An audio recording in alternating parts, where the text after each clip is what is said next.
lleno de misterio. Peligroso.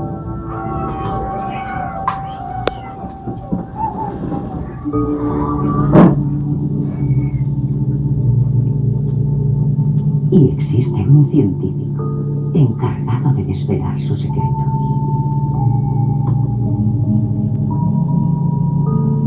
Pichou.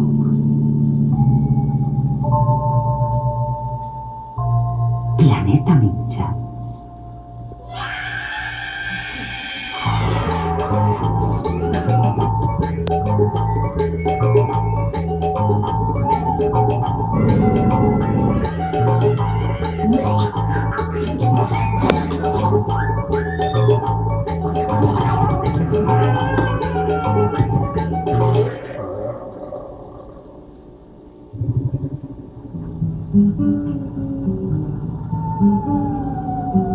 Un mundo diferente, pero parecido.